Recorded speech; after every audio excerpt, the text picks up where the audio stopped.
Ina wa tolu minute o te leitu la lima e o folofon fatalo fatu le malo se tata watno. Ia I whea uma tiu te sa whea ngai ne asu ia lo por kam foi leo le Suluaulama. E le Afiafi o le asitofi. Afol vai asu. Ia o afa foi vai asu a mato nei foi vai asu.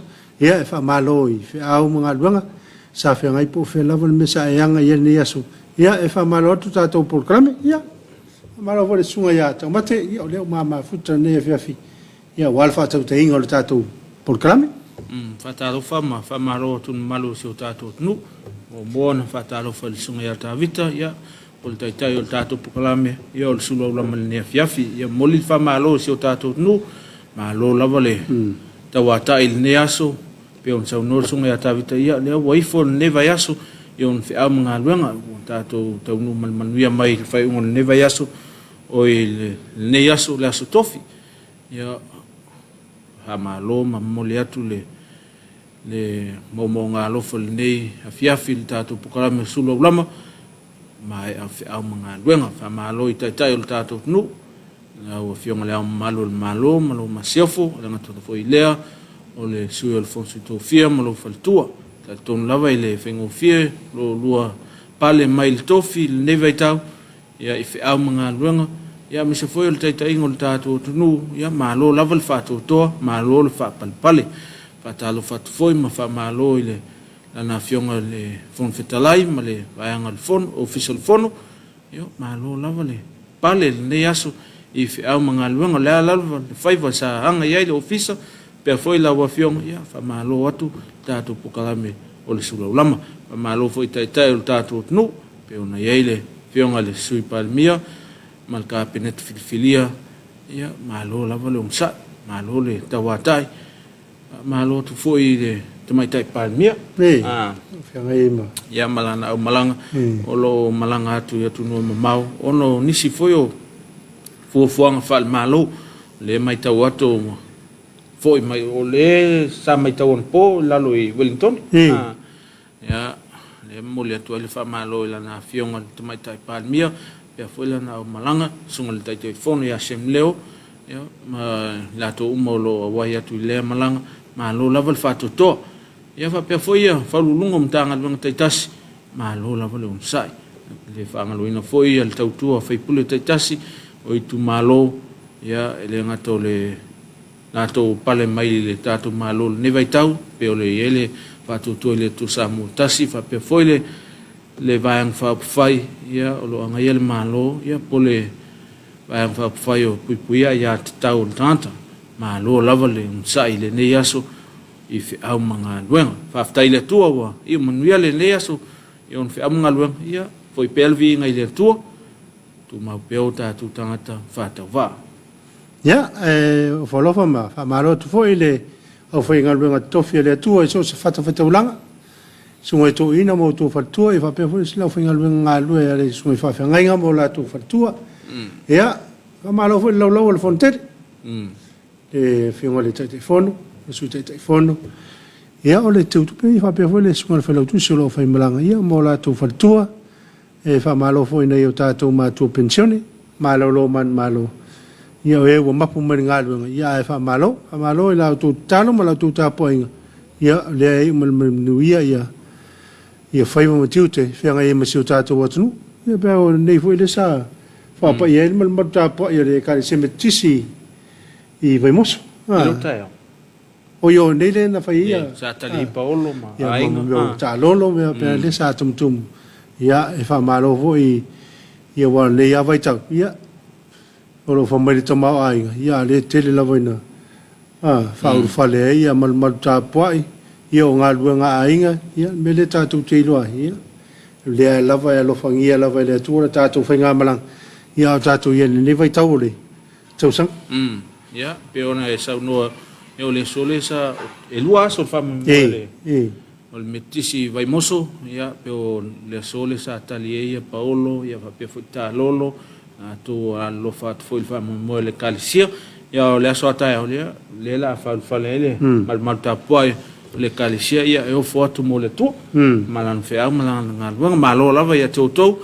ya fa malo to le sunga fa fe ngai no fa pe foi lon faltua mai se foi o tu vai uma le kalesia ia la to uma sa nga lu ma tongi le ma ia le awa o tule faila ia o ina tu te ilo ai le soifua tautua le soifua fatutua o tatu tangata ia pele tango lima pe mativa ia ala o tatu vai ia se lava wala sa ili mai ile atua ia tu matila lava lona alofa malona ngalei o tatu nu au tatu ia il nei vai tau ia o fa mai ia se foi o fa fitau ia wa talingoa i tono se o tatu nu mai se nei la lang ia fa maloto ia te to la fa talo ia la tolo fa no manu ia wal manu ia se o tatu nu pe on sa no sunga ia tavita i sunga ia fa ngalwen tofia le tua me se foi o tinam ta ma pensioni malolo la to mapu mai fe amangalwen ia mul fa malo na yo tatu matua na yo to tinam ta ma matua na to foi o falupe o la to le feula le lama talu ia le atu io la to faiva mtuti le ngato i la to i mauta malao ia fa pe foia le ai mapu fangalele ia fa pe foile ai le motu tele sala fai ia la to io lo talu ia ma batu to i mo le tu i le ao ma le afiafi o le taiao ma le po ia ma lo la vol soi fo manuia le nei vai ngona afiafi pa ma lo i fa na wa onga ia o le wa tu wa foia onga le aso o le fea ngai le universite ma malolonga le tolu vai aso ia le foto a mata ne vai aso ia me se ia polisi maulonga o a un tu langa lua ia wa a un fatita o le malolo la vol ne vai ta wa ia i ulai ia mo le to el fa maloi sunga i pule aonga me se foi o lim tamai tai fai aonga i la auto foi pitola au ia ele fai ngofie ia te tonu lava i lo tonu sai ma lo tau loto atunu ia fai on fatino i lo to tiute wa tofi ma valau ina ile soi fo mleola ia e va malo po fela vol mesa e anga ni aso pesa e fangota pesa e lu manga ia e fa malo tu tato program o foi fe anga i manga luenga ia i business light business to moti ia fa malo io to faiva sa to fe anga i ni aso ia fa malo vol o avtava o pasi ave lori ave kiriva ia ave taxi ala wala o nanga sa e o na le neso fa malo atu tato por kala me ne Afiafi ele foi gofi no olha que liva ele me foi gofi foi tolu que liva ele yes foi o que liva mo tu ele papo lo tu fa e tu foi mai o uma foi le tu fia via ia tá uma fai lá vai fatar um ia que liva ia tolu lá ele foi gofi mo le tu ele tal tono la ele foi mer que liva mo termine ia foi o lá o ilunga le awala roto e angai mele office pole fale fingal ia si tautua na wo mal ne aso i to e tu pulava se fa vela ia wa tatu te le loa lava me tu ai fa to le lo sa ia na wa manava i fe au mangal ne aso ia tau nu sang le mui lo ainga le fa tali mai tina ia fa pe fol fa nau ia mi se ia si o to ainga ia e vatu se fa malo ia te oe wa mai fi au mangalunga ia malo lava pa malo atu i ate la tolo nga fa mangalunga le alus fai tu la ia pe ona ia ile ofiso leo o le mtanga luenga o se fo malo loino tine mu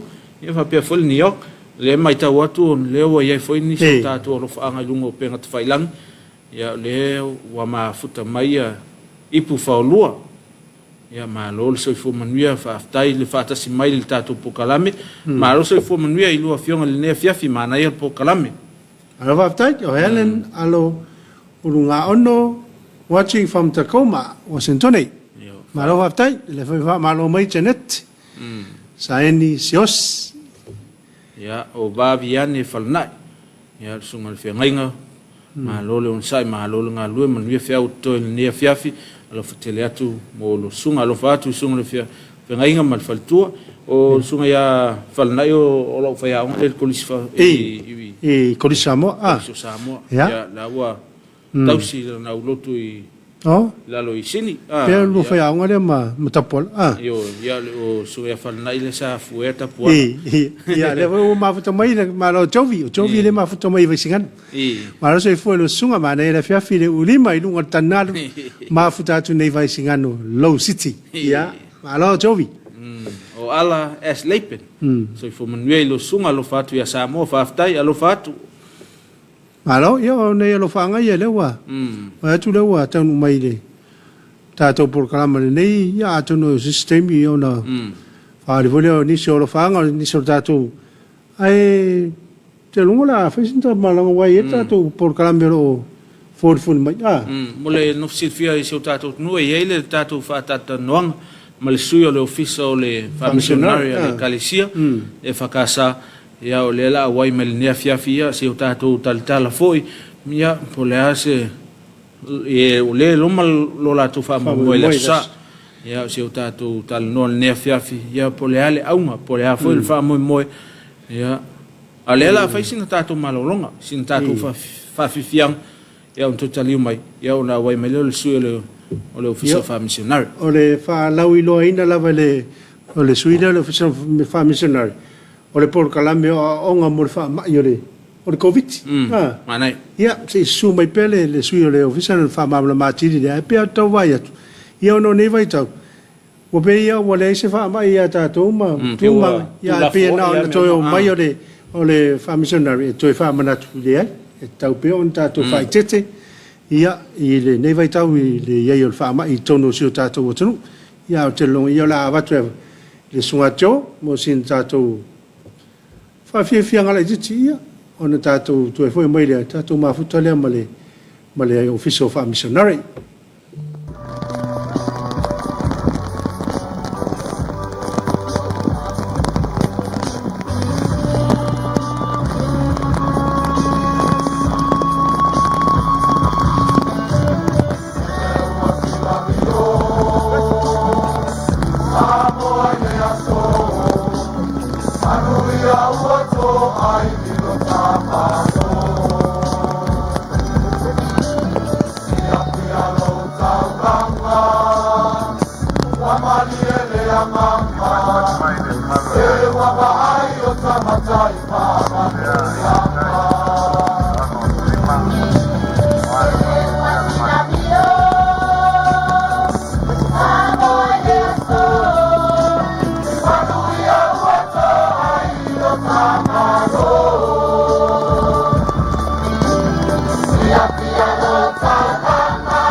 Tele me fiata noia polima.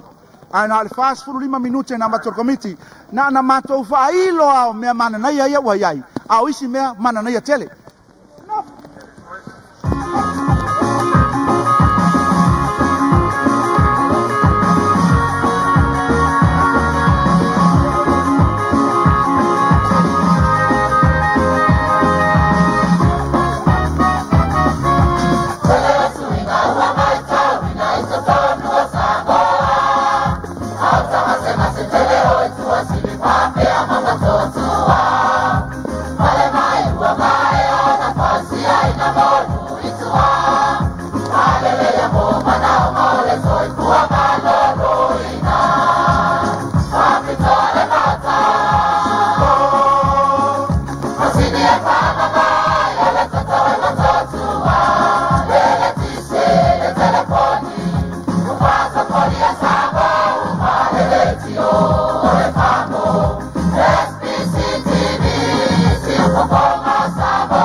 Ya, ele te mo tato por kalami. Ole Suluaulama. Ya, pe o fa ilo atu. Ole o mato mafutai mo le sunga le fai fiau. Ya new tu ya tu on son on semo. Ya, ole sui ole office Faamisionare. Ya, ole sau. Mato tsan lo. Ya wale fa la ilo ino le lato por kalami. O nga mo le fa ma yo covid. Ma lo se fu mo via le sunga le fai fiau.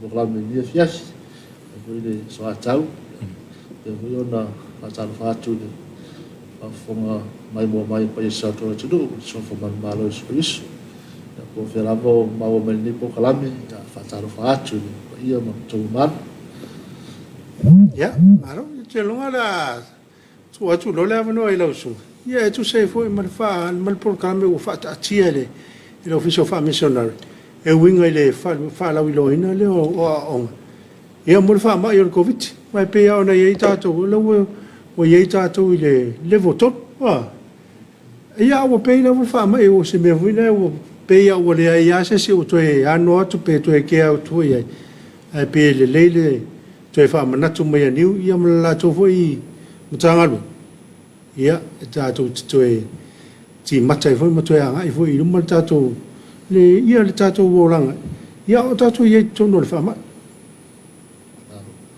ya malu ma tai sa no so tai tai ya na to fo ye na fa tai fo mo dia no ta u ai mo la no no ni por kala me ya fa la lo fo so fo fa ma le kalesia ya ra tu do fisa Faamisionare ya te tono pio sa no le tai nei ya turanga pio na ia ya sama vavao le fa mai pio nei statu atu ya o turanga lava ia pio na silafia ya terminei o leua o ni level 3 tato ya o tala me o mo terminei ya pizza ia o ia lava ia turanga e pui ngai pio na ia ia le pui ma fa mai o le lava tato te ia yo leua fa penana ai se to fa fo i sumai ma tu te tai so no tusi wa kalesia ia ma le office of Faamisionare ia fa tau tai ni po kalame o le pitola au lava ia le kalesia ia la tu le alo Faamisionare o le tata longo pea tata longo pea ma se fau pe o apostolo Paulo i kalesia Roma tu kwa fa tu tau longo yo na fa mo ia le wo fo po kalame fa tino o le mo po kalame nei o le lotu mal Komiti Faamisionare wa pe na nga luai lo office Faamisionare ia fata sia ba fa nga pa anga ma nga so tau au ia maniso mtanga ngal malo ia fia lo office so fo malo loina ia mtanga leo ma fa pu ia fa pe fo ile office sine mu fa tu fa fo se ia o le proclame fu mo le umi se fulu vayaso a matai ne proclame ia mai yaso se fulu va matai da sa le aso sui vo yuni ia se ia mai ai da so fu valu o kuso ia i tau sanga nei ia o le proclame fa penao na fa solo i tua i tanga luenga ia ila fa mo o le asa nei da sui vo yuni ia o le ala matai le tanga luenga i tua i ali pachama stofanga pa ia mai fa tau tai ale proclame ia i le fakasa holi dalman ia e fa mo proclame a matai le Julai e lima ia Afiafi ia pe tane fa ia wa matau na restala ia fa pena fa nga so le tane lima ia tane fitu mai ai ne proclame ia ua mai fo yo na fa ilo atu ala tu si mo dia tu pa yo na fa ngal ben ia e nga ta fo ia o tala pe ala fa no i kale sia o mai tonu no ma fi anga na tu we fi a wai di po kala ia o pe na na mo la no e a wai fo fa mo no na wale ta o ni po kala me pe o ta tu atu ia wala vale pui puinga o fa ma tu la vai ia si ya pui pui le o tau tu fiti ia i nei e ona mai tauina ia wa o le aua i tātou whakawene le pula tangata ia e whaira na mask e ai pe tai o le rawa tātou te iai o le tātou iai mar whamai te nei o le tino rawa lea o le rawa fo i e whangaso rawa i tātou e mariliu ma whanua le soifua ma le ona ia tātou fo i o Afia ia pe o pōrenga lea ia mi se fo i o te leo nisi o whanau e leo mwhaiona mawatui pui pui ia mi se fa na witi o tuna ngala na le ua pole ai ia ma ua manatu ai ia fa tau tai ni pokala ina ia tu pe ma no no pia di pe pa ia o nga te kalesia o numa fio ia fa pe na ona tau si sia pe pui ma mo sa ngale mo se tatu o tunu ia pe sina fa mata ala tu le o tatu proclame ni Afiafi so ni proclame yo le pe funi o le nga yo le proclame o te fa mana tu tato o tunu le tulanga le tato te ye ele ia lu se li fa pe wa se le fa mai ma tato e pe o na to fa mana tu le malu su tato o tunu ia le tulanga le tato te ye o le no winga la fa pe o le fai e fa kasale il alman ia e tala o mai le vanga o male le tu le pat ia pe o le fa mo le o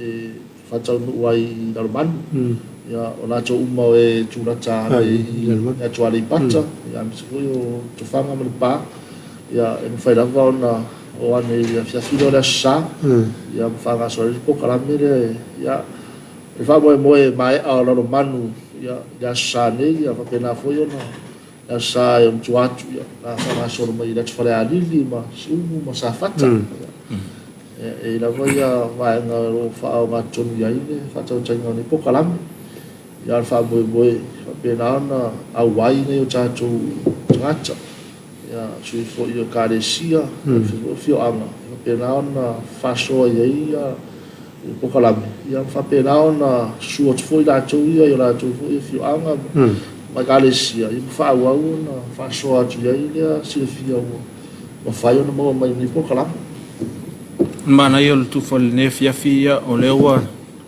fafangu le kalesia lewa ia wa tatonu la ye foi pitola awal malo ia le sama ole faso le sunga fifau ia por sio le office ia le va valu male tanga lunga so fo malo ia va pe foi le tanga lunga tine mu ia le office le ia mana ia no le o wa mapo ia statum tau pu nefia ia te loa tau nga lu fa tasita to ia me se lavo mana ia foi le to fang mai le office ia e pe on sa no sunga ia tavit le ia le sel fam o le tonu al fam mai tonu so tato nu ia e moni lava elo ia ile a unga pe ona fia inisio atu ia e tau pe ona tato tau sisi tu la fono ma lapta inga wa mai le mtanga lunga so fo maloi o le facilifa mole new o le sa eta o le stala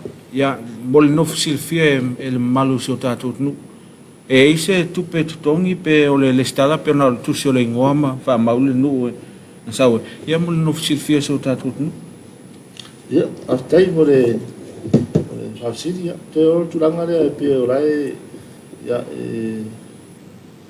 o me fa pene fa pena la no matai tu e te o fio anga vo ya mis voi la tu e fie o i mofta fa pene ya o e la fa mo ya mo voi dai se le ni mo la tu e pa watu ya e fa mo mo la va ya le ali tu yo mari tu am pe to si yo ta o fa manga fa pena o na mo watu ma o ta ya mau ai le nei por kalam ya fa pena na fa so atu ya ina ya mi se lava ya tonu no ma fio anga ya tu la ngala vai pe ona ya ia ku ya e pe tu la ngala o tu la ngala vai mau la fa lai so swan ya nei passe se fu me sua malala le winga la facilifa mol new pe ya se le stara el lat taita oi pe ngal pe na la tu fa maulo ta ngoe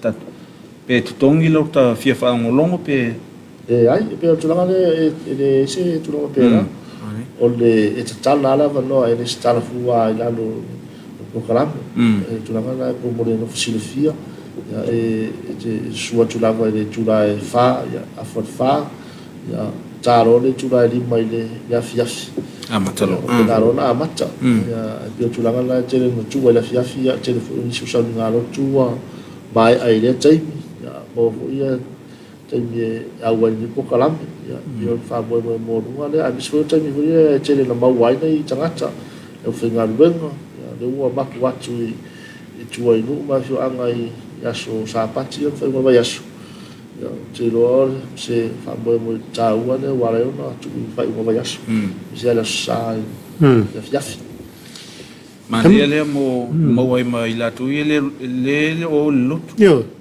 mo te lo vanga na le o lutu vanga fina le i fai la tu ya o si le tu te ngal be fa te sim tangal be ngalo leo tangal be so fo malo leina male tangal be ngalo tine mu o le mela le o le fisili le fielo po ina to fa mai te ale to to longo le po ta to wa le fa be mai o le covid male o lutu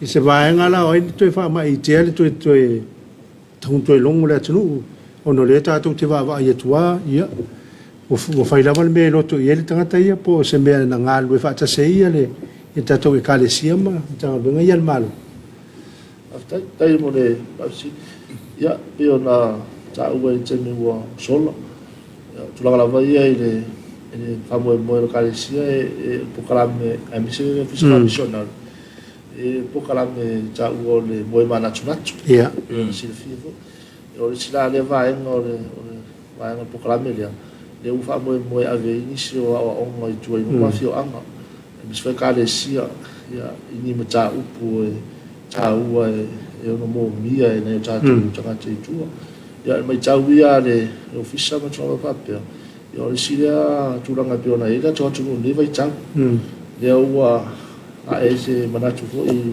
le ofisa ya fa pe na ona ata noa ya pa anga ya mi se foi su al malo mi se la office sui fo malo no ina piora tu le fito i ton wai tulanga piona i fama ia mi se fo io va no leo na tu fama si tu la fono ia poro inga i sama vau i te mi fa pe nei ia male official tinei mu vai tinei mu fa fo se ia ola tu ia le tere na tari atu i mana o tu i fara lave tu fa fo se i te covid ia lela sa fa tau tai ai ia programe mo fa tau tana noa ia mai tau nai ia olo iai le mana onga e le tau da vona ia programe fa pe fa tino ni mai tau fa pe nei ono le o pe wa sam noa le tatu iai ia eu ila voro tu na mai ia polo inga e fa malo sia ia tu na ngai i fai o tani fo fonga ia tu na ngai tu mama sani fu mau au ia mi se foi o le vale a polita le ia ita ia ne ia mele pe ia pula tama lo tua ia e at fai atu a fa tu ne si fai se mas ia le ia pe o le ai na le kale sia le office Faamisionare e o le ai mo mana onga la mo mi e tau fa mo le ina ia la o e fa mo ave tua ia o nei e le mata joy fa fangu ia fa manatu ina ia aua nei manatu mama o le ia via me tu la mai se ti ai tatu ia wa le tatu ia pe ai fa ma e le o loa risi a uma e si dia tu mi su te no fa ma ia mi se foi ni fa ma io fo mai e tatu wa tu ta wai no fo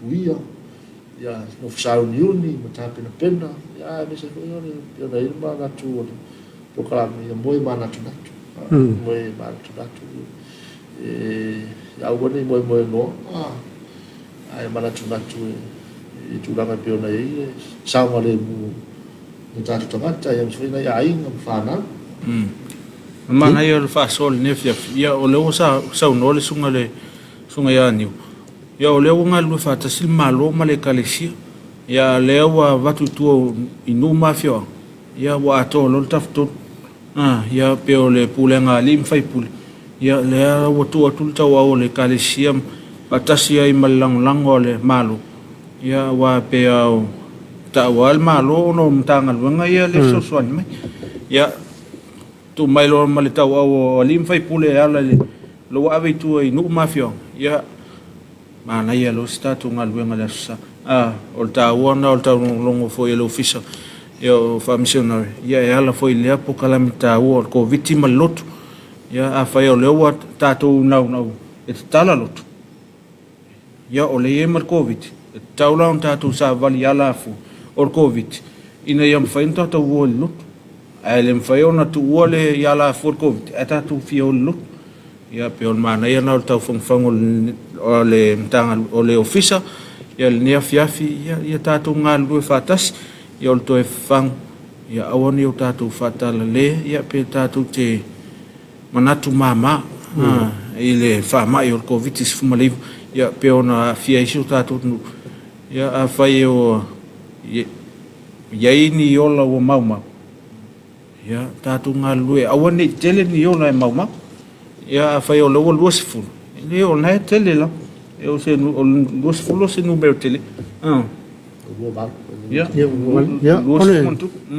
ana ia ole fa manatu ia mare tau longo ia le anga foi Faamisionare ia le fa ma itele nei programa matango fe wa o tala mundiale ele na covid le fa ma ile le foi na ia si no vai foi tau ba omicron ale le lan tato pui tamana ia atonu e foi ni si vai ale le foi tato pui mele mo mane ia te le tau longo ma fa mana tu le wa so male so yani ia e longo e foi tato wa tunu i foi ale official Faamisionare ia fa te se mani sum tanga luanga le al tato malo ole programa na le alu niu e me sava ia sa le fitu ia programa fa tau tai tumuane e toru ia programa fu fa tau no le tele sala fai e tai meu augusto ia Julai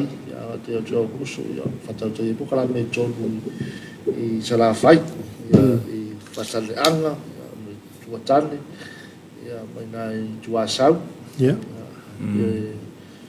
pena na o tōita tupo kala ai bie tā ua hui le tua pio Samoa ia e whiau nei ia tā ua tūranga le ngā lue whātas sa tūranga e pio nei ai ia Pichola aurawa ia whenga ruenga ia misi whare kāre sia ia o le soifua mane o le whare nganga o le tātu tangata ia e le mwhaitu ai le tā longo pēa I soifua whare tino ia soifua maroloina ina ia toa le tafu tonu o le soifua tangata pēnā ona o le soifua whatua tua fo e whatua tua ma whare tino ia pēnā fo e soifua talo le kāre sia e o le lava ua whamoe moe ia o atu I tua I whiwanga. O le tua a le soifua maroro ina tine. Ia, mo tino wha o le soifua maroro ina whaidanga. O le whafsili niu ia ona lae mai mo foi mai ia nei o tātou usum tu whawhili atu no mau. Ia peo na iei foi tono le tino le kālesia. Ia e eise ia wale fa mo lo la tala ia ia pora sa tatu ia kus ia pe ise fa mo le to fise malanga ia tunu ma au te lo fo se no ta o se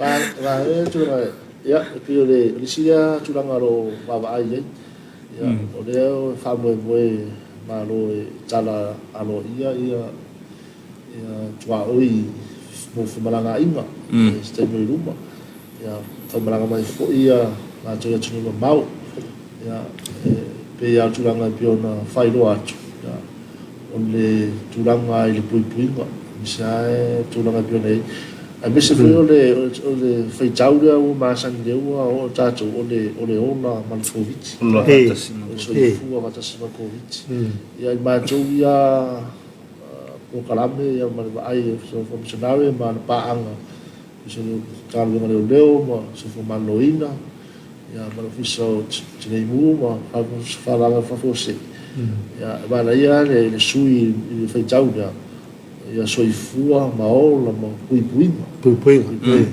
Covid Anaia a se toi ngā whaitau rea o le olo Covid ia peo na I tu vai ia wai ia atu ranga leo so noa wale ia se ngā vune pe ia lai ia tu lang fai tete na ia ia fa moe ia e foi malanga mai tu fa ia tu mau pui ia le ia ele o wa masani sidial pui ia o le tau tong fiti io tu lang ia fa moe ni po kalame mi se foi Pichola au le kālesia e tauratu I le Komiti Faamisionare ia mana paanga o le taunongolongo au ane vai taunongolongo I whapena ona no fisile fia sa tautunu pui mai piona iai Mana ia si vanga na ia si vaenga o le polkalame e tauna whailoa e lausu o le silmon mole niu ona le au ai tātou ala ata le sa mo le mo le ofisa I Larman e se mo o le ofisa o e se time fasalau ai le apokalame o se apokalame faktu pe wa lela o le mo e otu le ofisa e la sa pe ise time pe amata foi leva ia so no fasalau la topo kalame le mo na ya tatu pa nga ya tunu mau ia me se foi la to motel sala fai la to e mata malita to wala tai ia o disi dia vai no program ia o pena no vai foi ia le ofisa ma pa nga ia e pena no poina ia tula uma pena program ia so ani mo na tu mai ia nga tai ia tu no mau ia mo so stafa o la tu Samoa o fia mai mo pea ia e fa mo na whapena ana wha mau lano ma pu e ia isi o whatinoma fōi ia manai whatatanoanga ia wālama ia tūranga mo le whalawi noa o maru na tunu ia pio le tūranga nea pio na wafisi ia ona manu tātou taimi ia la fotu ia i la sunga le ofisa malu ia sau noanga muri ia le fa mal tātou whatatanoanga le nea fiafi ia whaftai rewa noa ia nga whaftai fōi o sa se rua le nea fiafi ia mis fōi whafunga mai mua mai a paia sa tātou atunu le ngatai nā tau maua mai le sa launga i nipo karame i sa tātou atunu nei ia whape fōi nā tau mai mua mai a tunu e mawau ia o le whamoe moe rawa piona whairo atu ia tupu pea le whātua tua i le tau nongolongo ia whamoe moe moe longo le le pokalame ia marupu kuia pea sio tātou atunu warawa ia i tu o whapene ia piona iai ia whamai ma pui mai piona iai rate tātou atunu ia e whapea fo i le larolangi ia rawa noa fo i e whafta iai ia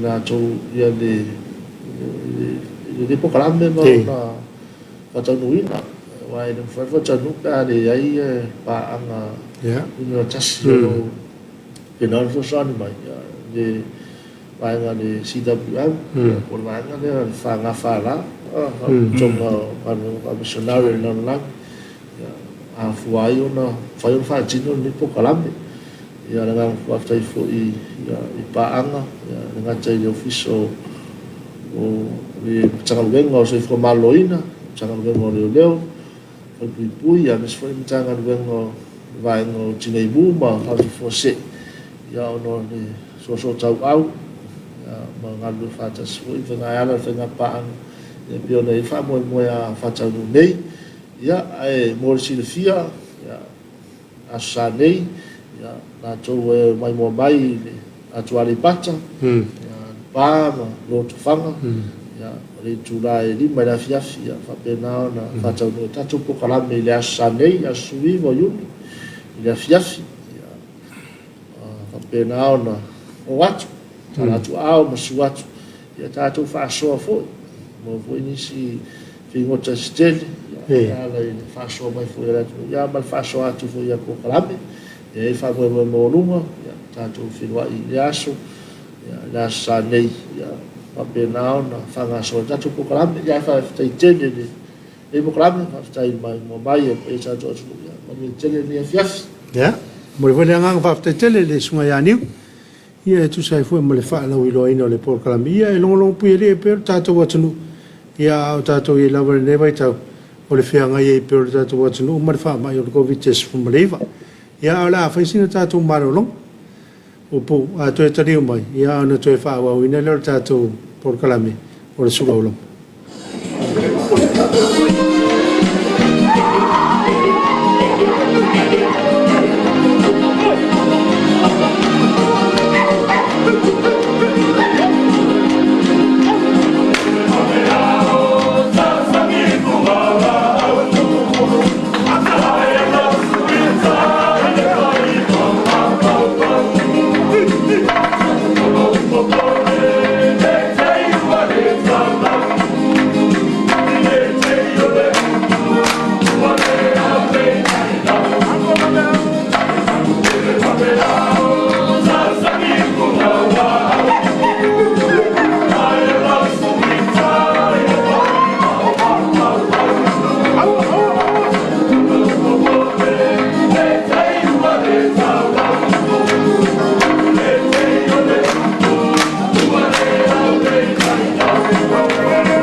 Ia, o nei whawhiawhianga lava wale. Mana vai o whiau mga aluanga. Ia, a le sa mai mo mali tātou atunu, is whatatanoanga fo. Ia, ma le sui o le Office of Missionary. Mana ia le pokalame ua whamaite le ofisa. Ia, moni ia o le saunaanga sunga le whiwhiau. Whiwhiau. Ia pe ua temine o pe ua o le ise. Whale anu, i tangata le. Tātou le COVID. Ia o le pe o le tāu o le toi whango ma le pokalame ua whamaite le ofisa. Ia mai la tolo lato ngā lua whātasi pe o le tā ngā lua ngā soifo mālo ina o le tine mu ia ma leo leo. Se toi whawhango. Ia se toi whamanatu. Se toi whamanatu nei o tātou tangata le ai. O le tātou te iai lava le taimo le COVID. E au pea o na tātou tau sia ia tu la fono. Ma ia inga wa oma o na whāta oto. Ia ma le tātou sango le mu. Au whene o tātou manu oi nau le. Ia e maa sa ele o pea. Au ne o tātou nau e ia wa e pea o loa. E le whamanatu mai ia whai pea ia talifo.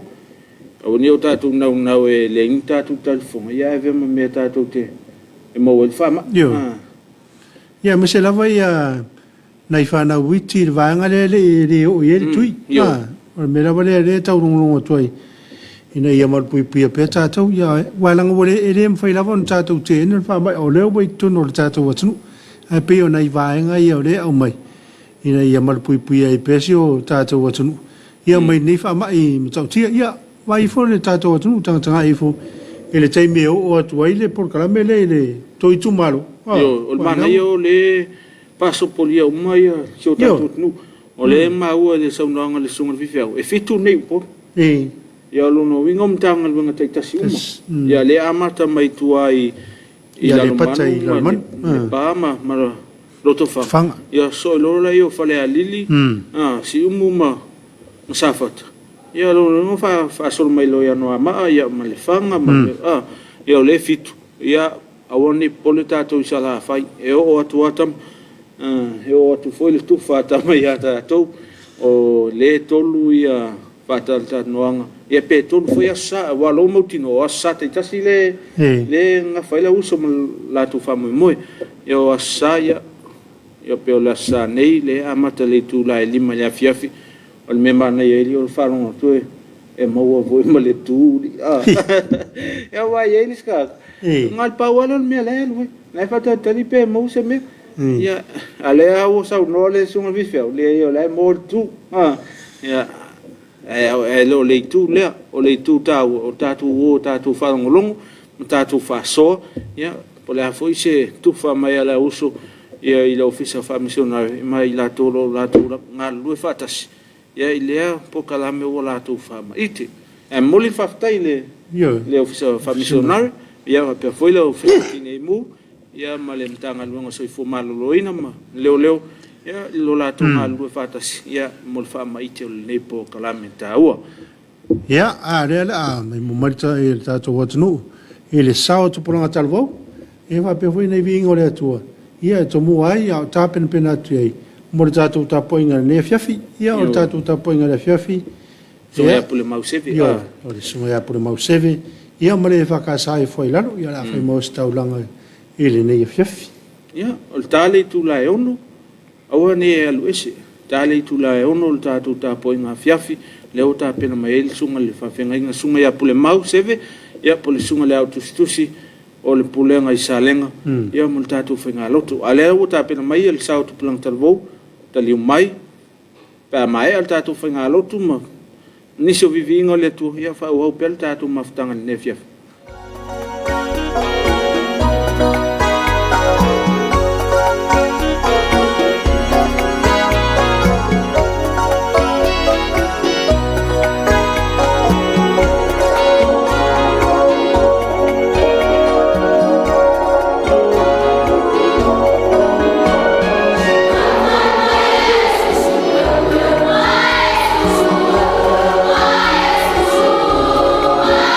Oh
Ma pumaya Samoa I whalamatu, mai whiau o le ne aso sa pūno no wai. Pa malo whai o le whaiwa, pa malo le tauatai. O maia, tātou awe whātasi le whāwhitai le tua, o no lona alofa, ua tau manu wai whaiwa o le ne aso. O le a tātou Tapuaiga le tua. O uso pele, Yo tau mau malele whanga e tia. Ia alu lau tau whamalosi ngā ruenga le lii malele au noa. Ina ua u tau iloa e le se mea whale au ngā lau tau tauti ngā I le lii. Ma nawa mai a ngā ngapa iae. Pua ina mai le sau o le ola e whaola ina ai. Ma whaafowi na ai lo mātou mālosi whaaleanganga. Whio mai e tā pena whaaleanganga o mātou loto whātasi maloa tunu o Samoa. Ina ia o mātou avatu le nei tāulanga whāwhitai e whāmanui na ai lo suafu o malu. Amen. O le whaitawina o le tuspa ia o le tusi ala apostolo Paulo I le ekalesia I Filipi o le mataupu e lua o le whaiupu e lua sifuru ma le lima e o atu le whaiunga o le mataupu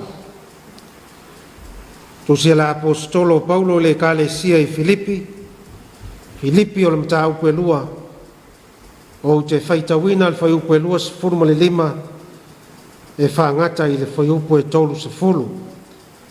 Whaafafonga I nisi o fionga pa ia no tātou wali.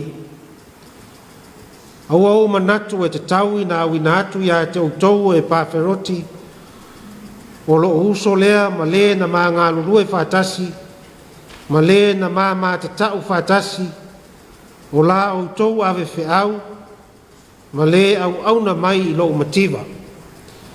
Awa sa nauna watu ia ia te utou malava, na atu vale foi o ia. Awa na utou whaalongo ua mai o ia. Awa foi sa mai lava o ia, na whai a oti. Awa alofa le atua ia te ia.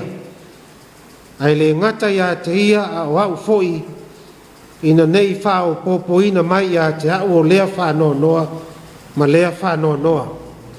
O lea na tiri ai o na o whātālise o na au ina atu o ia. Ina ia oli o tou, e au tou toi whei loa I mai ia.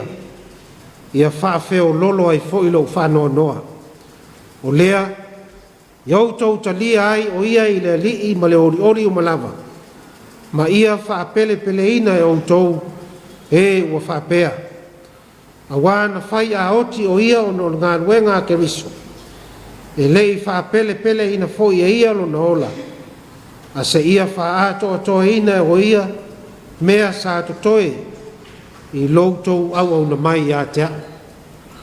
Wamanu ia tele le tua I lana tusi pa ia sa whaitawina ma ana Afionga pa ia o tātou whalongo iai. Ma ia tu mau ia te ia le vi inga e whavavau lava. Amen. O le launga I le suafa mamanu o le tua tōrutasi, le tamā, le alo, ma le anganga.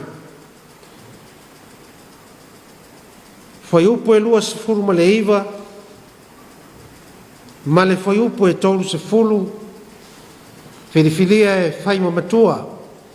Iau tau tali ai o ia I le lii ma le oli o malava, ma ia whaapele ina e o tau e ua whaapea.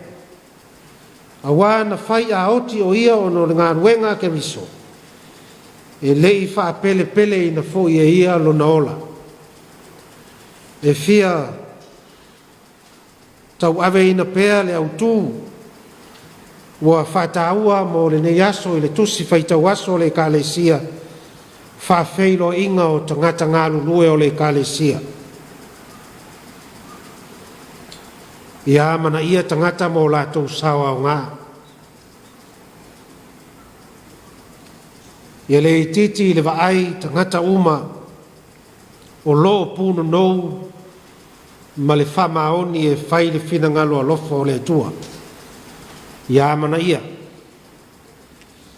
O le anganga leo le apostolo Paulo o lo i upu sa whaitawina i le tusi le kalesia i Filipi. I outou talia o ia i le alii ma le oli umalama. Ma ia whapele peleina e outou e ua whapea. Awa na whai a oti o ia o no ngā ruenga ke miso. E le i whapele pele ina fo ia lo na ola. O e pāwheroti e whātatau iai upu nei na whaitawina ala apostolo Paulo. O le tangata o ngā i le kalesia i Filipi. Na whailo aia e pāwheroti ma le apostolo Paulo ina ua whātuina le kalesia Filipi. E le tau mate ina lo na sao ma le whātua tua ina o ia. E le ngata ina whātua tua ina e le apostolo. E whapea foio na whātua tua ina e le kalesia i Filipi. Awa o e pāwheroti. Nana momolia le mea lofa le kalesia i Filipi. Mo le apostolo Paulo. Ao iai le whale pui pui Roma. Ua tuu iai le whātua tuanga o le kalesia i Filipi. E whai ma ave whiau. E whai ma vae ma lima o le kalesia i Filipi. E whaoo le fesoa soani mo le apostolo a o tau fia i Roma. E le laititi lea whiau na tau fia i ai e Filipi e pāwheroti. E le laititi. O le alu e whaoo le mea alofa tupe ma nisi mea mo le apostolo Paulo. E le laititi lea whiau e manau mia le tangata whātua tuaina. E le vava la lata Filipi ma Roma. Mai le whaingo fie fo i ala o whemalanga inga i nā aso. Ui lea. Ua mori mau mai le apostolo Paulo. Ua o atu le angle lei o le kalesia e ala ia e pāwheroti. Whai mai nisi upu whaamamai a le apostolo Paulo. E winga i le tangata leo e pāwheroti. O lo uso lea na maa ngā lulu e whātasi. Ma le na maa maa te tau whātasi.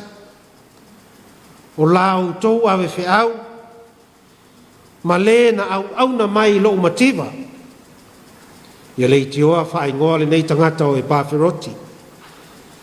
Awa o le winga o le ingoa e pāwheroti. O le tauanga whau. O le tau safia, manisi upu e whapena o la tau winga. E whamatala i nai le ingoa le nei e pāwheroti. Filipi, i outou talia o ia i le alii, ma le oli oli umalava. Ma ia whapele pele ina e outou, e ua whapea. Awa na whai a oti o ia o no le ngā luenga ke miso. E lei whapele peleina e ia lona ola. O le tangata au ngā i le ngā ruenga. O le tangata ua le whaasili o ia a o ke riso ma lana ngā ruenga.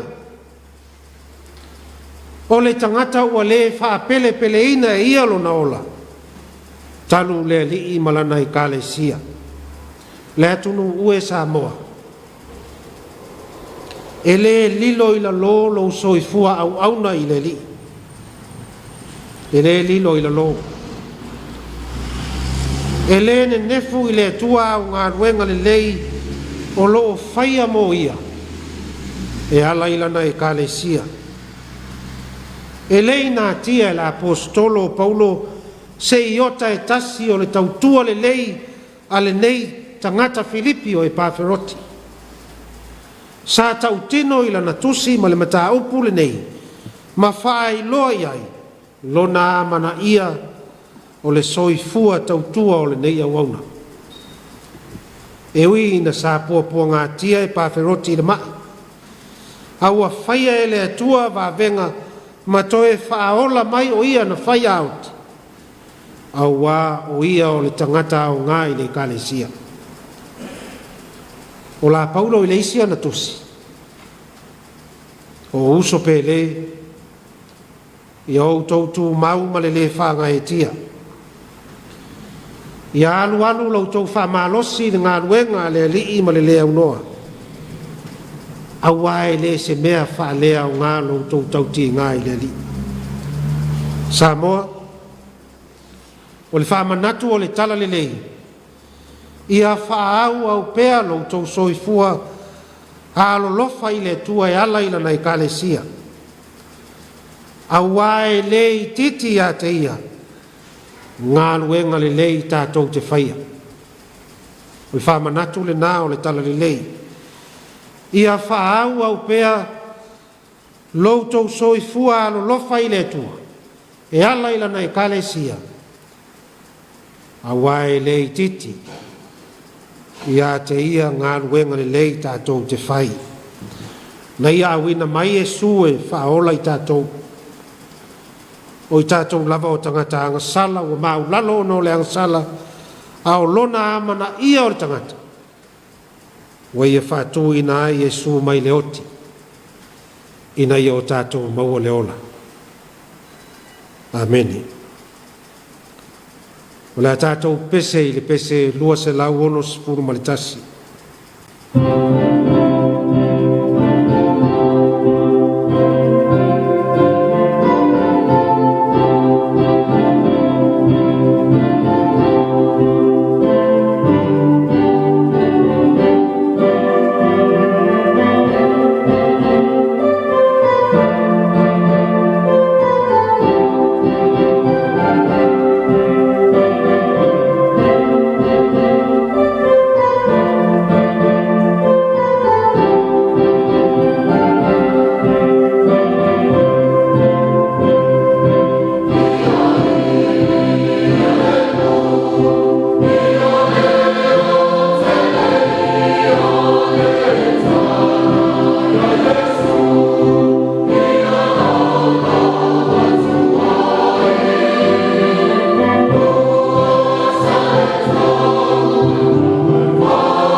se o tātou te tālo.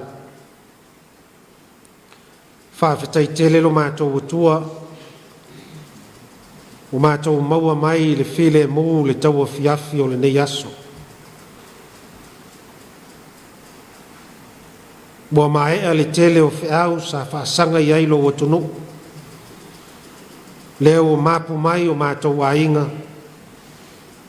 ina ua tua nai le tele o whiau sa o mātou pūnu no wai. E le masino o mātou whaiva o le aso. Ai ana le se anoa la o fio na ia te i mātou. Ana le se anoa lava oelo mātou o tua. Pe ai ua mau o i mātou i mala mani whaingita. Whawhetai wa e manu whaiva o loa tunu. I lou whapaolo mai o au. O lou au ai mai ma whesoso ani ina lo mātou vai vai. Lea ua tau manu ai whaiva sa o mātou pūnu no wai. Lea tua awa lava nei a te i mātou. A wā o lau o fio lava o lea tua o lo mātou malu o lo mātou talita. Wā fuai o na taunu mai i mātou le tau Afiafi o le aso. E lasi maano ano ai me alofa o e fo ai mo i mātou. O au wha manu yanga e o lava ianga waa ese ese. O e whata mau a inga i nai tangata Samoa. O mātou ngānulu e ai e ati ae o mātou a inga o mātou nuu. O le atu nuu ma le malo. E o lava i lau kalesia. Whawhetai tele lo mātou ta maa. Whawhetai i lau leo Samoa i le wholaunga o whaianei. O mātou iai le tau loto inga o le tau sanga. E ui na lutia i mātou i mala ma whaamai. A lo mātou vaia pēa vāvenga lofa. O au ngā luenga mamana wa e whaia mo Samoa. E tupu ai pēa lo mātou whaamoe moe ola. Mātou whawhetai i le awa o mai o lautus pa ia e whaamanatu ia i mātou lo fina ngalo pa ia. O le sulu i o mātou vai ma le mana malama i lo mātou wala. Whawhetai a nganga pa ia, o e a fio ifo i le aso Pentekoso. E wha ofu ina le lalolangi o tangata i le mana. E ma whai ai, o na o mātou wola ma fina finau, e whai le fina ngalo pa ia o lau fio lo mātou utua. Siri siri la mātou whawhetai. I le wha o le tanga o saunia ma fio mai ai ke riso. O lo mātou alii ma lo mātou whaola. Ina ia le whano se tasi e whātua tua ia te ia. A ia maua le ola e whaavavau. Ia tū mau ia te oeo le tua poto e tō tasi. Le vi inga ma le whaamanu. O le pule ma le mālosi u malava. E o i le whaavavau lava. Pa ngā lava lea. O i mātou lava o tangata anga sala. O e si la fia le atuai. I mātou lava o tangata se ma le le a toa i le nganga. O mātou te talo, wha maulalo, wha maangalo i mātou. Wha maangalo lo watunu o Samoa. I o mātou winga mātanga. Ma o mātou wala e le. O tuina nau o mātou loto i meo leo langa. Ai whātua na i lau fio. O mātou o langa i aso uma. O e sila i lo mātou o langa mātanga ma le leanga. O le fefuli tua, o le soli tu la fono. Mauinga mātanga o mātou whaia. Pamangalo i mātou uma. Pamangalo le kalesia, ma le le a toa o na whaatino le ngā ruenga o le tala le lei. O mātou le mōri mau ma whaasusuru atu, lou māna ma lama ke riso. Ina ia wha māna ma lama ina ai le atunu. Sausauina i mātou le toto pa ia o Yesu lo mātou whaola. Whamama ina ai i mātou. Whafau ina o mātou loto. Ia ola ma sāwa wali o luma ma le loto whamaulalo. Le atu ai lo mātou te mā. Tautai le wholaunga Samoa o whaia nei. O nao la o fio lo mātou wha moe. olo mātou olo, malo mātou malu apa, e malu ai mai whaingata. Tau tō lua e lo wanganga, ngā luenga o lo whaatino ina e le malo, ina ia whaasau ina Samoa, mai le whaamai o lo Afiai. Whaamanuia lo watunuu, ma le whainga malo e a fua mai tai tai, e o lava i tangata no. Whaamanuia tama whanau a Samoa o ta ape masalalau, i tafa ese o le lalolangi. O whaiva ese o ngā lulue ma whao ngāina i aino lātou wola. Angali lei ma whaamanuia i lātou uma. Whaamanuia le ka le sia ke visiano. Ma le tāla ino o lau whina ia le mui titi le la mepa. A ia tauto lua e lo nganga e whaasulu pēa lo mālamalama. Ina ia wha mālamalama i nai so se vai panoa o le neia tunu. Whamanuia pūlenga li ma whai pule i tutonu o le tunu. E ngānu lue ma fina finau ma le wha maoni. Ina ia whaia lo fina ngalo pa ia. Fusia lo watunu mai mātou umai lo nganga. Ia ola fe alufani fina finau mo mātou tutu mau ma le wha maoni. E ngā lulue ma le wha longo ti ngā. Whamanuia la mātou fō launga o whaia nei. Wha paolo ma wha mamalu mai o awa lofa. Tu mau ilunga o Samoa ma ana tama whanau.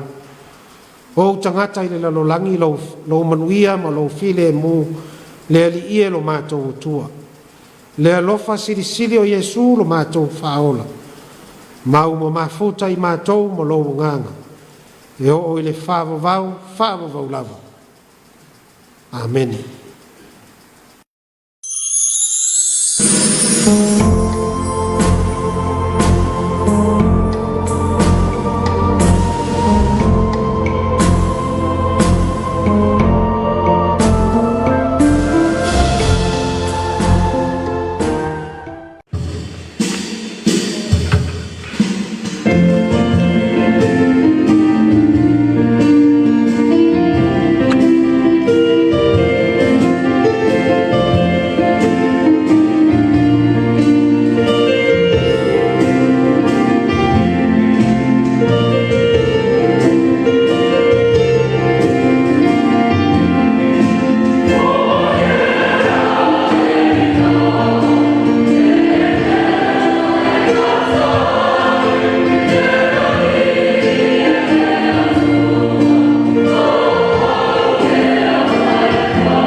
sa mai mo mal tatou tunu ni tatou whaingalo tu ne fiafi ia pe ona ta pena ai le sunga le whawhengainga le sunga ia pule mau seve ma le kalesia i EFKS i Whailalu sunga ia pule mau seve ma le whaltua ia ni moe ia la ue o le tamama le tina whaiwhiau le kalesia EFKS i Whailalu le sa whengai ma le tatou whaingalo tu ne fiafi ia mo le atoe le whaafitai mo le ta pina ina o le whao whale nganga o le nea fiafi ia e tau soe le tātou whainga malanga le nei vai aso ma se foi o le nea fiafi ia no foi ni manu a wale a wasi o tātou tunu ia mo le atoe le whamalo o le tātou mana tōtu ma tōtu o le sunga la whainga nea fiafi whawhelo inga o takatanga lua le kāresia manai ia o le tātou te iai lava le vai tau o le ngā lulu e whātasi le se filotoa ya le se filotoa ya motiva mare mau ya o le kalesiela ngata sia tanta ya faio ya se suifo ya positanta fo se nganga fo tono le kalesia tatu pom fa filoi ile uma fola ma falling fia e lo le falling of na le peole o le tai no wa ia ile sui fo o le karisi ai tau no tatu nga lu fatas ma se lava nei vai tau o le filoto ai ia o le vai fa fai ai ia o tau ia tau tatu nga lu fatas o le malo uma tatu o le malo mo tatu tangata Samoa o lava ila tu mal fo nei vai tau ave tatu lango ia ma tatu nga lu fatas ia mo se lumana Emmanuel faftai le sunga whengainga ia mo le whiau le tala le nea fiafi whamanuia le tua e le karesia me se foi lau sunga ma le whalitua le nopia ia i tono le nu wale whiau le tala lei whamanuia le tua i so se whaenga o ani fuafuanga o whata oto mo le alu ilumo le tato e karesia ia i leanga le leo le tua au te manatu o lewa ta pela mai le sao tupulang talvou ia tau mai foi le whiau le tala lei o le ni ta whasisilango nea fiaf ia o le uta pena mai le sao tupulanga taravou ia o nai whawhiwhianga pe lua pe tolu ia tau mai le whiau le tala le nea fiaf taliu mai whawalu tātou mawhtanga ia mtātou alo whaanga whemulutai le nea fiaf pe atu taliu mai le tātou mawhtanga le nea fiaf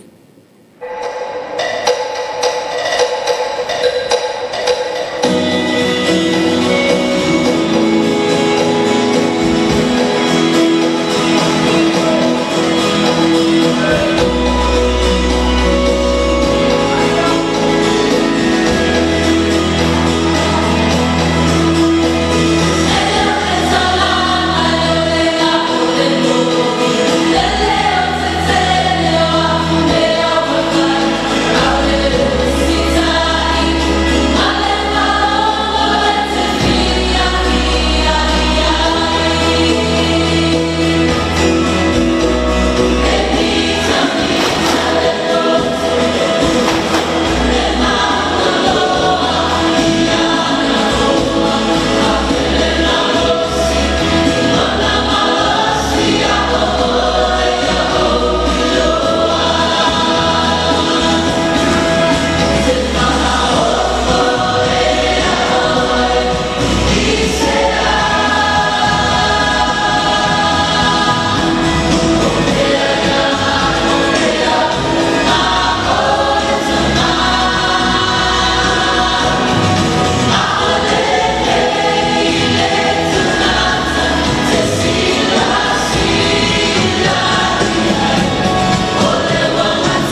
Ya, sino Afiafi whanau whiri muri peila Afiafi, ia au tātou mafutai tātou proklame le Suluaulama.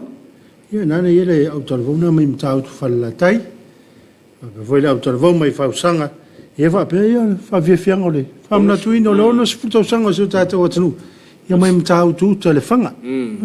Ia le ono le tātou te hei lawa le whamna tuino le tātou ono sifutausanga.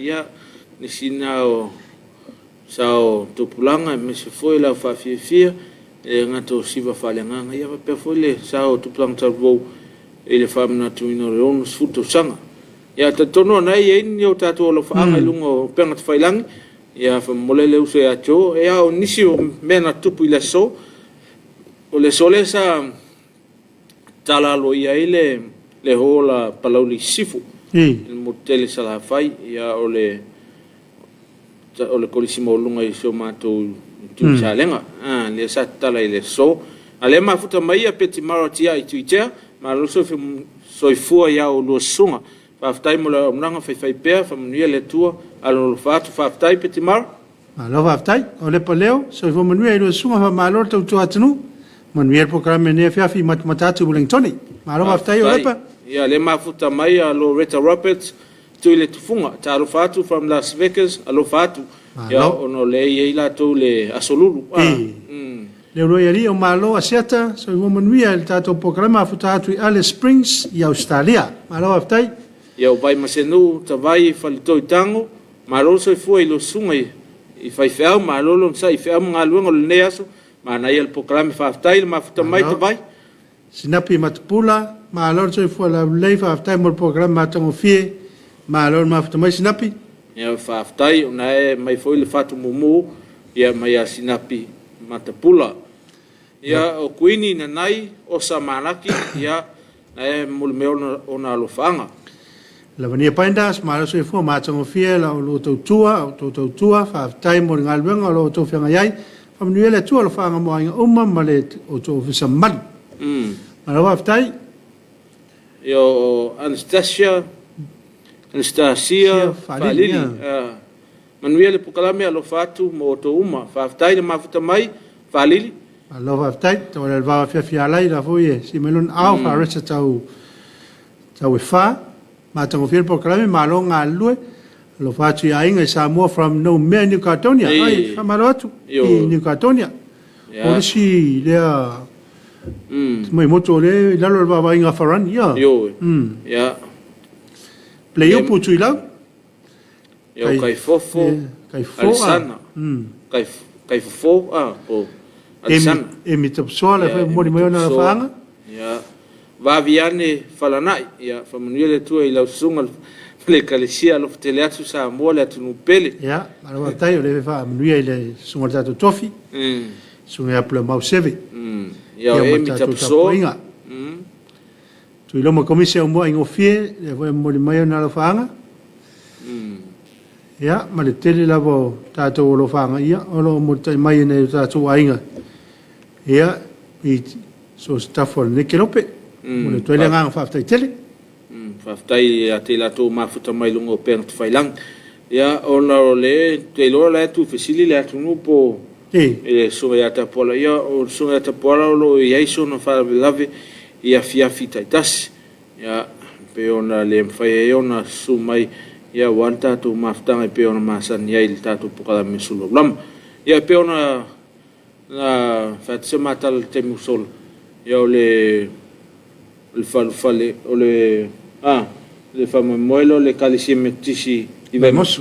Ia o le famo mo tonu lava na o lo pisi ele sunga ya ta pol ia o te iloa po leva yaso ia on ta tu to mafuta le mon sunga ya ta pol au la tu uma mafuta mai ta tu pukala min ne Afiafi mo le atu le famalo man faftai ia o le sofolia sa pata nu ai le famo mo tanga lo tinam ta mai tai ala la tu longa toni pe o le teutenga ai ia tua fatoa mo lava le atu toang ia il tatu sa mo ta long ia ile tu lai fitu ia so toi ma tatu tala mai atu no mau ia le televisia o setalia ia fa pe foi ia tatu pukala me awala ini malili le Afiafi le tu la afalbat ia so toi le mal tatu o tatifanga ia o le tatu o tafasol ia mal tatu o tifanga le tu la se fulu ele Afiafi nei ia au te manato no le tatu mi fatulanga ina lo songo le fefeu David ya o nisi lo famna tuino la to as fanau de so ya famen via to was soifo ya ma so se tu nga aso la lo famna tuina po le famna tuino o le lima sulta sanga talu na lo fa tasi male lom tu ya so tu nga so famna tu lava ya pe voi o se talanga ma ya me va pena ya famen via tu tato po kalame ile na tau sanga u fa bo poina i famo mo uma ya mo le foi a fama senga tato programe inicio lo fe ngai mfa no nonga o no malanga mali mo le oti ia fama fana ina o to e le nganga o le tua ya ai le foi nganga fa te tele le malu su tato watno ni ngate sa mo nei o tato paanga mai atunu e mau o lo mfa yo no ma futa mai i le Afiafi mo le Afiafi mo le foi nganga fa te tele ina lango o tato programe pe na yem tanga luenga business ala monia maleipa ia ole SOS ia va pele papa instant koko Samoa after tele mo to lango le mo faiona au na tu tato pokalame i le Afiafi mo le Afiafi ia ia mo nu tele ina le Afiafi ia mo sio fo nga toi tato to fe lo i fo ile so ta te mi lava nei mo nei temi so fa so